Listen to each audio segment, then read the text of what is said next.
वल्लाह कहता हूं, कोई चीज अगर मांगनी हो ना, तहज्जुद के पाबंद हो जाओ और फिर रब के सामने से बात करो, उससे बात करो। मेरे रब चारों तरफ से गमों में घिरा हो, दुनिया वालों के सामने गम बयान करो तो हंसेंगे, मेरे रब तो गमों को सुनता भी है और गमों को दूर भी करता है। और आदमी जलील भी नहीं होता उसके सामने बैठकर, जलील भी नहीं होता, इसलिए कि मेरा रब किसी से कहता भी नहीं है कि मेरा बंदा इतना आजिज़ है मेरे सामने, तो उसके सामने गिड़गिड़ाना ऐने इज्जत है, दुनिया वालों के सामने, बंदों के सामने गिड़गिड़ाना ऐने जिल्लत। बंदों के सामने क्या गिड़गिड़ाना, बंदे क्या दे सकते, तो खुद बेचारे मुफलिस हैं, क्या दे सकते। आगे सूरह आल इमरान है, अल्लाह ने फरमाया इन्नल्लाह ला यख्फा अलैहि शैउन फिल अर्दि वला फिस समा। बड़ी अजीब आयत है। अल्लाह तबारक व तआला के ऊपर जमीन के अंदर या आसमान के अंदर कोई चीज ऐसी नहीं है जो छुपी हुई हो। जमीन के अंदर क्या है उसे मालूम है, आसमान के अंदर क्या उसे मालूम है। क्या समझे इससे?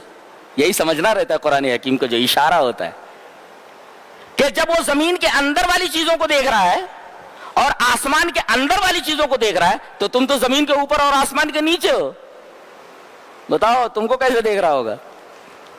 तुम नमाज पढ़ रहे हो, देख रहा है, नहीं पढ़ रहे हो ये भी देख रहा है, किसके साथ क्या कर रहे हो देख रहा है, दुकान में किस तरीके का बर्ताव कर रहे हो वो देख रहा है, अल्लाह के सामने रो रहे हो तन्हाई में देख रहा है, किसको सता रहे हो देख रहा है, किसको माफ कर दे रहे हो देख रहा है, सब्र कर रहे हो देख रहा है, जुल्म कर रहे हो देख रहा है। अरे जब वो जमीन के अंदर की चीजों को देखता है, आसमान के अंदर की चीजों को देखता है, तो तू जमीन के ऊपर हो ना, फौकल अर्द व तहत समा, आसमान के नीचे हो जमीन के ऊपर हो, तुम्हारे ऊपर तो और ज्यादा निगाह है उसकी। अल्लाह अकबर। जो जमीन के अंदर और आसमान के अंदर देख सकता है, तुम तो ऊपर हो, ऊपर तो सामने चीजें दिखाई देती है, खुला दिखाई देता है। ये आयत करीमा बता रही। आगे बताएगा वल्लज़ी युसव्विरुकुम फिल अरहाम कैफ़ यशा, वही है जो माँ के रहमों के अंदर तुम्हारी तस्वीरगरी करता है। है एक कीड़ा ही तो होता है, मनी का एक कतरा होता है, अल्लाह तबारक व तआला इसे खूबसूरत शक्ल दे देता है।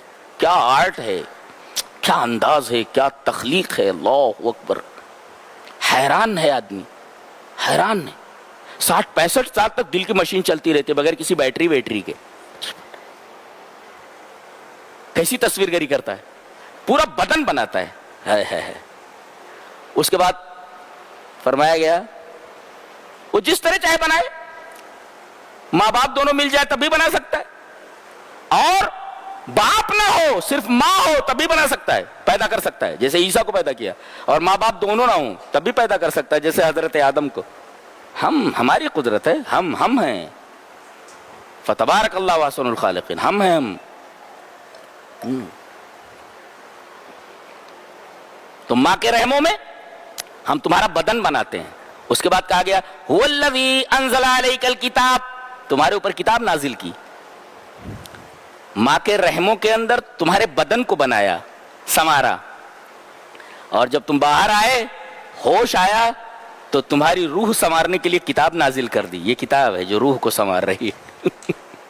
लिहाजा माँ के रहम के अंदर तुम्हारे बदन को संवारा उसने, और तुम्हारी रूह को संवारने के लिए किताब नाजिल फरमाई। लिहाजा माँ के रहमों में सूरत गरी के बयान के बाद फौरन इंसाले किताब का जिक्र हुआ, वल्लज़ी अंज़ला अलैकल किताब।